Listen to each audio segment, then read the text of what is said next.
Shalom, shalom bien-aimés et bienvenue à notre culte matinal. Je suis Laure Prato et j'ai été missionnée ce matin pour apporter la méditation.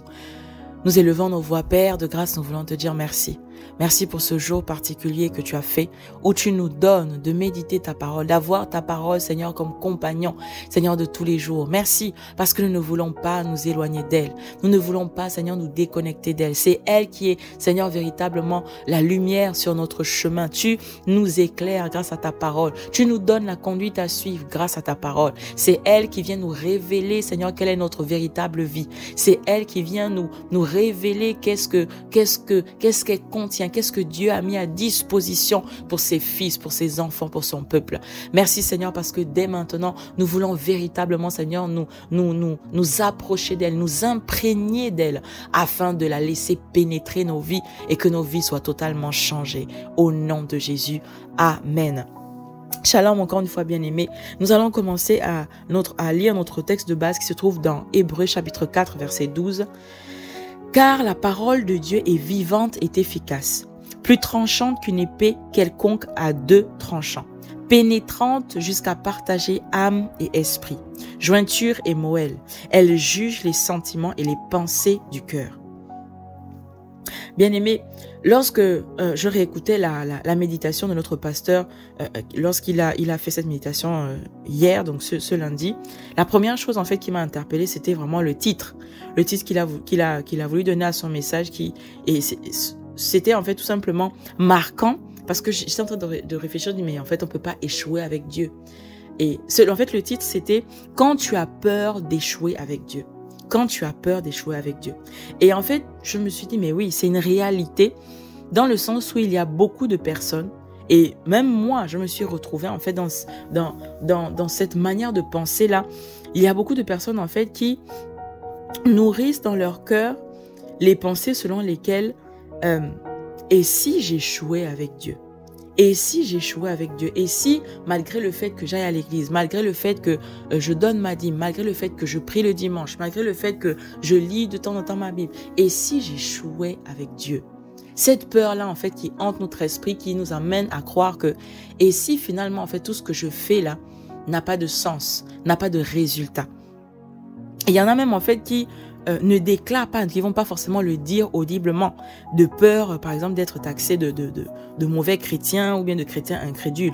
Mais pourtant, il y a beaucoup qui se posent la question selon laquelle, et si j'échouais avec Dieu?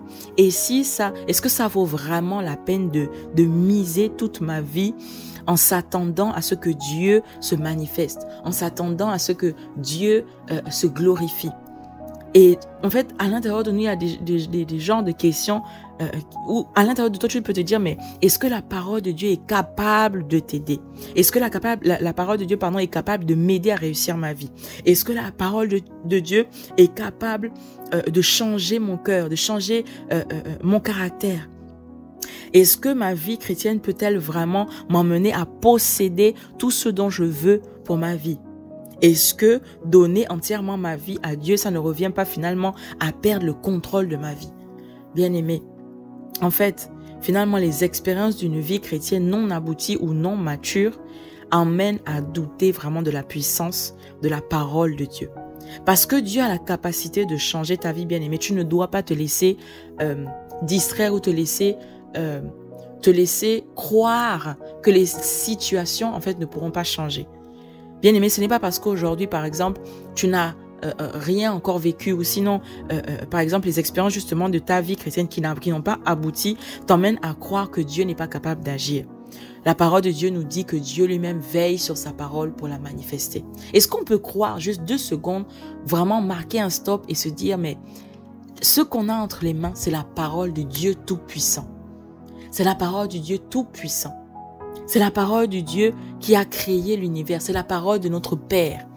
Si on peut vraiment marquer un instant, en fait, et vraiment faire asseoir au-dedans de nous la vérité selon laquelle la parole de Dieu, la Bible que nous avons entre les mains, la parole de Dieu est vérité. Bien aimé, ça ne dépend pas du fait de ta situation aujourd'hui. Ça ne dépend pas du fait de ta vie chrétienne aujourd'hui, la qualité de ta vie chrétienne. La parole de Dieu est vérité. Et souvent, comme si finalement ça ne suffisait pas, en fait, il y a systématiquement plus de méfiance on va manifester plus de méfiance par rapport à la parole de Dieu. Est-ce que vraiment c'est la vérité? Est-ce que vraiment, en fait, ça va m'amener à vivre une vie épanouie? Parce qu'on peut regarder aussi à la vie des autres. On regarde à la vie, en fait, finalement, des personnes non chrétiennes qui réussissent, qui sont épanouies, qui vivent leur vie, ils donnent l'impression d'être libres, de faire ce qu'ils veulent, ils sont épanouis, ils vivent, en fait, leur vie à leur manière. Et on se dit, mais est-ce que vraiment une vie avec Dieu vaut la peine d'être vécue? Et est-ce que finalement, en fait, j'ai fait le bon choix de me dire, Seigneur, je veux marcher avec toi? Et comme l'a dit en fait notre pasteur, tant que nous ne faisons pas le choix d'obéir, de pratiquer la parole de Dieu telle que Dieu lui-même nous le recommande, bien aimés, nous ne saurons jamais si ce que Dieu a dit dans sa parole est vrai. Ça veut dire que tant que tu ne joues pas le jeu, parce que finalement, en fait, il s'agit de deux personnes. C'est comme un couple qui ils se mettent vraiment ensemble et ils se disent, bon, maintenant, on marche ensemble. Ça veut dire que chacun, d'une part et d'une autre, chacun a sa part. Chacun a sa partition à jouer. Chacun a son rôle. Chacun a ses devoirs. Chacun a ses obligations. Bien-aimé, lorsque tu dis qu'aujourd'hui, ma vie appartient à Dieu, Dieu, lui, il a rempli sa mission. Il a rempli sa part du contrat. Maintenant, ta part aujourd'hui est d'agir avec obéissance, d'agir avec soumission à la parole. Et ce n'est qu'en agissant avec soumission et obéissance à la parole que tu verras la manifestation de sa puissance, que tu verras la manifestation de la vie qu'elle contient. Souvent, en fait, l'erreur qu'on fait en tant que chrétien, c'est qu'on veut manifester ce que Dieu dit dans sa parole, mais tout en vivant notre vie de notre côté. Bien aimé, si nous voulons vivre en conformité avec ce que Dieu nous dit, si nous voulons vivre ce que Dieu nous révèle dans sa parole, nous devons être en unité, en fusion avec sa parole. Ça veut dire qu'il n'y a plus de dichotomie, il n'y a plus de différence, il n'y a plus de divergence. On est unifié à sa parole. C'est parce que on marche au même diapason que lui que nous pourrons manifester ce qu'elle contient. La parole de Dieu est vérité, bien-aimé, et rien ne pourra le changer. Rien ne pourra le changer. En fait, on ne pourra jamais faire l'expérience de Dieu tant que nous ne nous mettons pas à sa parole. Tant que nous ne nous soumettons pas à sa parole, nous ne pourrons pas savoir si finalement ce que Dieu dit est vérité. Bien-aimé, soumets-toi et vois. Soumets-toi et regarde et va vérifier parce que la parole de Dieu est vérité. Il nous faut en fait vraiment, chacun pour sa part, nous engager à marcher dans l'obéissance et dans l'application de sa parole. Si nous voulons le voir à l'œuvre, dans les détails de nos vies, nous devons nous engager à marcher dans l'obéissance et l'application de sa parole. Parce que Dieu est fidèle à sa parole, tout ce qu'elle contient ne pourra que se manifester, bien-aimé. Elle ne se manifeste pas parce que, en fait, l'homme veut essayer de faire 50-50. Ça veut dire qu'il veut marcher à sa manière et il se dit, je suis chrétien. Bien aimé, nous devons marcher avec Dieu de manière intégrale, de manière totale, à 100%. Ça veut dire qu'aujourd'hui, si tu veux manifester, si tu veux laisser que la parole de Dieu se manifeste dans les détails de ta vie, tu te dois lâcher prise et véritablement accepter de te soumettre à elle. De te soumettre entièrement à elle. La parole de Dieu nous dit que sa parole est esprit et vie. La parole de Dieu est esprit et vie. Le verset d'introduction qu'on vient de lire, en fait, nous décrit l'efficacité de la parole de Dieu. L'efficacité, la puissance qu'est la parole de Dieu. La parole de Dieu est efficace. La parole de Dieu est active. La parole de Dieu est dynamique. La parole de Dieu est puissante, comme nous le dit ce verset. Donc, peu importe en fait ce que tu as entendu, peu importe ce que tu as vécu jusqu'ici, ce que tu dois déjà faire asseoir au-dedans de toi, c'est que la parole de Dieu est puissante. La parole de Dieu est vérité. En fait, au-delà de tout, ce que tu dois faire, ce que nous devons faire asseoir à l'intérieur de nous, c'est que la parole de Dieu est puissante. Maintenant, effectivement, elle pourrait se rendre finalement efficace dans la vie de quelqu'un en fait qui agit par incrédulité ou par manque d'obéissance. Ça veut dire que souvent, malheureusement, à cause de notre attitude intérieure, à cause de notre manque de foi, à cause de notre manque d'obéissance, à cause de notre manque, à cause du fait de ne pas se laisser soumettre à la parole de Dieu, en fait, on rend la parole de Dieu qui est déjà puissante, efficace, on la rend inefficace dans nos vies. C'est vraiment triste de le dire, mais lorsque nous ne laissons pas en fait la parole de Dieu pénétrer au-dedans de nous et que nous ne nous soumettons pas à elle, en fait, on la rend inefficace dans nos vies. Par exemple, dans Matthieu chapitre 7, verset 13, Jésus a blâmé les pharisiens pour avoir rendu la parole de Dieu inefficace à cause de leur tradition. Ça veut dire qu'à cause d'un système de pensée bien-aimé, tu peux rendre la parole de Dieu inefficace. À cause d'un cœur qui n'est pas labouré, qui est tiraillé, tu peux rendre la parole de Dieu inefficace. À cause d'un système de pensée relative à d'où tu viens, à ton éducation, tu peux rendre la parole de Dieu inefficace. Parce que tu restes bloqué sur une manière de faire. Tu restes bloqué sur tes convictions, ta manière de faire, tes compréhensions. Tu peux rendre la parole de Dieu inefficace. Beaucoup aujourd'hui, en fait, court-circuitent la puissance de la parole de Dieu en eux. Tout simplement parce qu'ils ne savent pas comment répondre à la parole de Dieu pour la rendre efficace dans leur vie. Bien-aimés, Dieu nous a donné sa parole afin que nous puissions vraiment y répondre avec conséquence. Lorsque Dieu envoie sa parole, c'est pour nous guérir, c'est pour nous transformer, c'est pour nous libérer.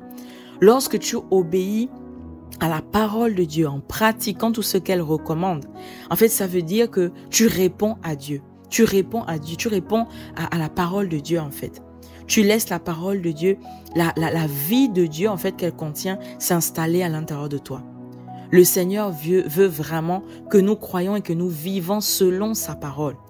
Et ce n'est qu'ainsi, ce n'est que par ce moyen-là que nos vies seront impactées et nous apportera la vie de Dieu. Nous faisons vraiment l'effort d'aller à l'église, de lire la parole de Dieu.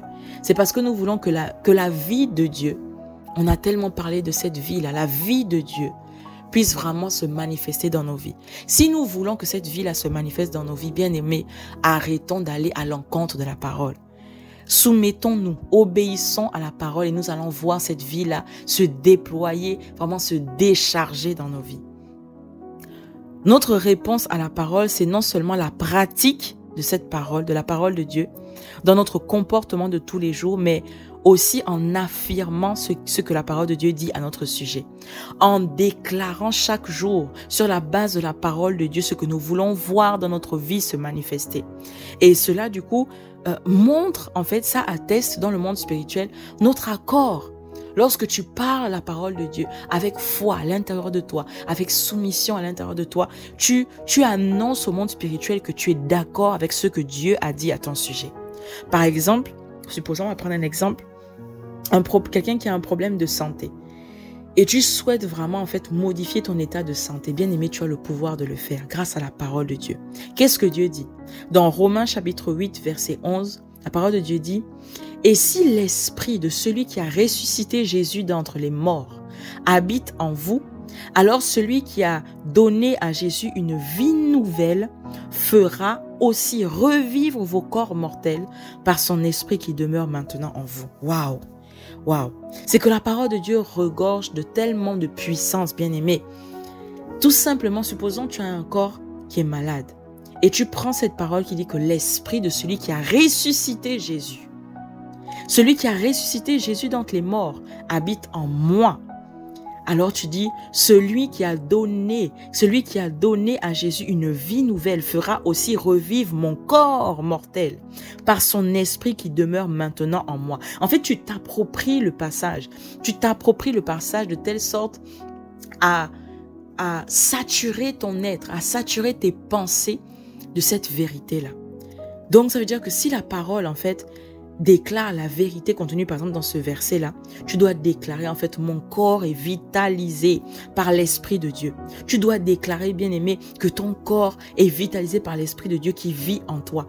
Donc, tu proclames: je refuse donc d'accepter la maladie dans mon corps. Je refuse d'accepter tout dysfonctionnement. Je suis vitalisé de part et d'autre grâce à l'Esprit de Dieu qui vit au-dedans de moi au nom de Jésus. Bien-aimés, en fait, nous devons vraiment apprendre à aller puiser dans la parole l'essence dont nous avons besoin pour que la vie de Dieu soit communiquée à notre corps, que la vie soit communiquée à nos situations. Bien-aimés, je ne sais pas par quelle situation encore tu peux passer. Supposons que c'est une situation financière. Dans 2 Corinthiens chapitre 9, verset 8, la parole de Dieu nous dit: il peut aussi vous combler de ses dons les plus diverses. Ainsi, vous aurez en tout temps, amplement ce qu'il faut et il vous restera encore du superflu pour toutes sortes de bonnes œuvres. C'est juste waouh, c'est magnifique en fait. Lorsque on est vraiment sur des versets qui nous disent vraiment des choses, mais à cœur ouvert en fait. La parole de Dieu est tellement waouh, c'est magnifique de le voir en fait. Lorsque on lit ce verset, on dit que la parole de Dieu nous dit qu'il peut aussi nous combler de ses dons les plus divers. Ça veut dire que tout est rendu disponible. Vous aurez en tout temps, il n'a pas dit en une certaine période, en une certaine saison, il dit en tout temps vous aurez amplement. Il n'a pas dit juste, il n'a pas dit juste ce qu'il faut, non, il dit amplement, ça veut dire à saturation, amplement ce qu'il vous faut. Ce qu'il vous faut, et il vous restera encore du superflu pour toutes sortes de bonnes œuvres. Bien-aimé, ta réponse face aux difficultés financières, c'est « je suis financièrement prospère ». Lorsque tu lis un tel passage et que tu veux vraiment appeler la parole de Dieu dans ta vie, tu ne dis plus « Seigneur, merci parce que maintenant je sors des dettes ». Tu laisses les dettes d'un côté et tu appelles la vie de Dieu. Tu appelles la vie de Dieu, tu dis je suis financièrement prospère parce que la grâce de Dieu est à l'œuvre en moi. J'ai la sagesse pour l'intelligence financière, j'ai la sagesse pour la multiplication de mes richesses. Tu proclames la vie, tu proclames pas la mort, tu proclames la vie que tu veux voir. Tu déclares, bien-aimé, je suis créateur de richesses avec la sagesse et le conseil du Saint-Esprit. Je n'ai pas reçu un esprit de timidité ni de peur, mais un esprit de force et de puissance. Bien-aimé, quelle que soit la difficulté, quelle que soit la situation difficile à laquelle tu sembles faire face en ce moment, ton seul recours doit être la parole de Dieu. Ta seule solution doit être la parole de Dieu. La parole de Dieu est fidèle et vraie. Alors recherche dans les Écritures des informations et des instructions en fait qui concernent la situation par laquelle tu passes aujourd'hui et mets-les en pratique. Mets-les en pratique et tu auras un véritable témoignage au nom de Jésus. Alléluia. Amen, amen, amen, amen, amen. La parole de Dieu est fiable. La parole de Dieu est fiable, donc ne te laisse pas déconnecter. Ne te laisse pas distraire. La parole de Dieu est fiable. La parole de Dieu nous dit que tout passera, mais la parole de Dieu ne passera pas. Donc, peu importe ce qui, à l'intérieur de toi, te dit, mais regarde, laisse tomber, tout va mal, tout s'écroule. Tu as l'impression de tourner en rond, tu n'avances pas. La parole de Dieu reste fiable. Seulement, bien-aimé, il te faut lui faire confiance et utiliser la parole de Dieu avec foi et audace. Avec foi et audace. Il te faut voir la même chose que Dieu. Qu'est-ce que tu vois à l'intérieur de toi? Il te faut en fait parler le même langage que Dieu. Applique ses conseils, applique les conseils de Dieu. Quand il dit ne crains rien, je suis avec toi. Bien-aimé, tu prends cette parole, tu la fais asseoir. La parole, on ne va jamais le dire assez. Répétez, méditez, pratiquez. Répétons la parole de Dieu jusqu'à ce que notre intelligence soit saturée de la vérité de Dieu. Donc lorsque il te dit ne crains rien, tu répètes jusqu'à ce qu'à l'intérieur de toi, vraiment il n'y a plus de crainte. Il n'y a plus de crainte. Tu décides en fait tout simplement de répondre favorablement à tout ce que la parole de Dieu te communique. Et tu verras la manifestation de ce que Dieu a mis à l'intérieur de sa parole. Le Seigneur nous rassure dans Ésaïe 55, chapitre 55, versets 10 à 11, quand il dit « Comme la pluie et la neige descendent des cieux, ils n'y retournent pas sans avoir arrosé, fécondé la terre et fait germer les plantes. » sans avoir donné de la semence au semeur et du pain à celui qui mange. Ainsi en est-il de ma parole qui sort de ma bouche. Elle ne retourne point à moi sans effet, sans avoir exécuté ma volonté et accompli mes desseins. Ça veut dire que lorsque la parole de Dieu en fait vient dans ta vie, elle arrose ta vie. Elle féconde ta terre et elle fait germer. C'est vraiment ça. Notre vie est dans sa parole. Ne la cherchons pas ailleurs, ne la cherchons pas à l'extérieur, ne la cherchons pas dans ce monde. Notre vie est contenue dans la parole de Dieu. C'est le seul moyen pour nous en fait d'accéder à ce que Dieu a disposé pour nous. Dieu est notre créateur. Ça veut dire que c'est lui qui a vraiment la notice d'utilisation. Tout ce dont nous avons besoin est vraiment contenu dans sa parole. Donc, ce que nous devons faire, nous, à notre niveau, de notre part, en fait, nous devons répondre favorablement à ce que la parole de Dieu contient, à ce que Dieu nous recommande de faire. Lorsqu'il dit que nous devons être obéissants, lorsqu'il dit que nous devons pratiquer la parole de Dieu, bien aimé, faisons vraiment ce qu'il recommande de faire. Nous ne pouvons pas, en fait, échouer concernant nos vies parce que lui-même il n'a jamais échoué. Il n'a jamais échoué dans ses projets. Tout ce qu'il fait, lorsqu'on regarde la parole de Dieu, lorsqu'on lit la Bible, tout ce qu'il fait a toujours réussi. Donc nous ne pouvons que lui faire confiance. Nous ne pouvons que lui faire confiance. Et bien aimé, nous sommes chacun de nous en fait appelés projet de Dieu, appelés à le glorifier dans chacune de nos vies. Nous sommes appelés à glorifier Dieu dans chacune de nos vies, dans chaque domaine de nos vies. Personne d'autre ne connaît nos vies mieux que lui. Personne ne connaît nos vies mieux que lui. Nous devons vraiment apprendre à faire confiance à Dieu et apprendre à laisser la parole de Dieu pénétrer, influencer nos vies. Apprendre vraiment l'essence qu'elle contient. Et comment on peut faire ça? En se soumettant, en appliquant, en pratiquant la parole de Dieu. Nous allons élever nos voix. Père, nous voulons te dire merci. Merci Seigneur pour ta parole qui nous fait comprendre, Seigneur, que nous ne pouvons pas manifester autre chose que la vie que ta parole contient. Et si nous manifestons autre chose, c'est parce que Seigneur, nous avons été complètement, Seigneur, à l'opposé. Nous avons été, Seigneur, distraits, Seigneur, par l'ennemi, distraits par le monde. Nous avons été, Seigneur, en rébellion avec ta parole. Nous avons été, Seigneur, insoumis à ta parole. Voilà pourquoi nous voulons, Seigneur, te demander pardon. Dès maintenant, nous prenons la décision, Seigneur, de nous réajuster. Nous sortons des ténèbres, nous sortons, Seigneur, de cette ancienne manière de faire qui était focalisée sur nous, nos pensées, notre volonté. Dès maintenant, nous nous soumettons entièrement à toi. Merci. Merci Seigneur pour cette révélation de ta parole qui nous emmène à véritablement, Seigneur, nous réajuster, nous emmener, Seigneur, sur la vérité pour notre vie. Oui, Seigneur, ta parole est puissante. Oui, ta parole est vivante dans ma vie au nom de Jésus. Ta parole est vivante dans nos vies au nom de Jésus. Alors dès maintenant, nous décidons, Seigneur, aujourd'hui, de nous soumettre entièrement à elle. Oh, nous arrêtons, Seigneur, de nous soumettre à nos émotions, aux influences négatives qui viennent à nous. Nous arrêtons de nous soumettre au monde. Désormais, nous sommes pleinement influencés par ta parole au nom de Jésus. Aujourd'hui est un jour nouveau. Alléluia. Merci Seigneur. Parce qu'aujourd'hui est un jour nouveau. Plus rien à voir avec notre passé. Tu vas faire, Seigneur, grâce à ta parole, quelque chose de nouveau, quelque chose de particulier au nom de Jésus. Merci Seigneur parce que dès maintenant, nous décidons de marcher sur les traces de ta parole. Nous ne nous écartons plus. C'est elle qui nous guide, c'est elle qui nous conduit. Nous nous laissons conduire par elle au nom de Jésus. Aucun raisonnement, aucune rébellion intérieure ne rendra inefficace ta parole dans nos vies au nom de Jésus. Dès maintenant, nous nous soumettons entièrement à elle parce que nous revenons à toi. Seigneur, la vie de Dieu que ta parole contient pénètre et relâche dans nos vies au nom de Jésus.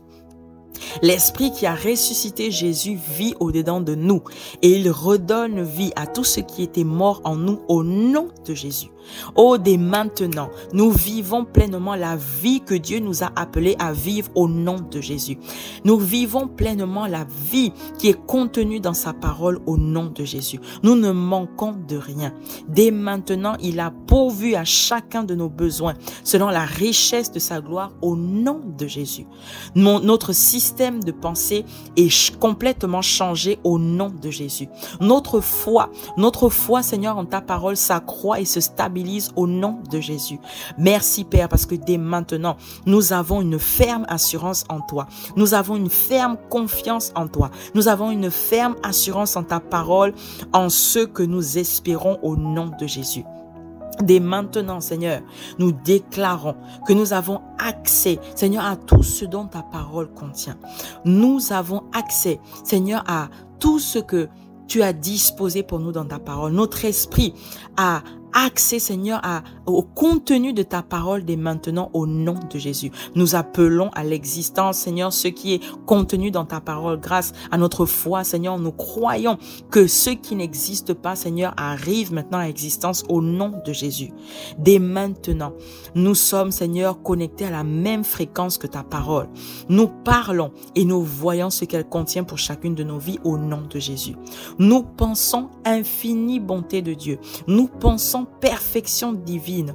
Nous pensons, Seigneur, au-delà de nos limites humaines au nom de Jésus. Nous croyons dès maintenant que la parole de Dieu opère en chacun de nous, dans nos cœurs, dans nos pensées, dans nos cœurs, dans nos pensées, au nom de Jésus. La parole de Dieu apporte vitalité. La parole de Dieu apporte essence divine dans notre être, au nom de Jésus. La parole de Dieu nous communique des combinaisons infinies de solutions. Alléluia. La parole de Dieu nous communique des combinaisons infinies de possibilités. Dès maintenant, nous avons accès à l'héritage destiné aux élus de Dieu. Nous sommes des fils de Dieu dans toute sa plénitude, au nom de Jésus. Nous décidons dès maintenant de répéter ta parole, Seigneur, sans cesse, afin qu'elle sature notre intelligence. Nous décidons, Seigneur, de la méditer, afin qu'elle s'installe dans nos pensées. Nous décidons de la pratiquer, parce que dès maintenant, elle a pris place dans nos cœurs, au nom de Jésus. La parole de Dieu est vraiment notre vérité, est vraiment notre vie. La parole de Dieu est notre histoire, au nom de Jésus. Alléluia. Shalom, shalom, bien-aimés. Et n'hésitons vraiment pas. Continuons à la répéter sans cesse. Continuons à méditer la parole de Dieu. Et ensemble, nous allons la pratiquer de manière naturelle. Passons une excellente journée. Shalom, shalom.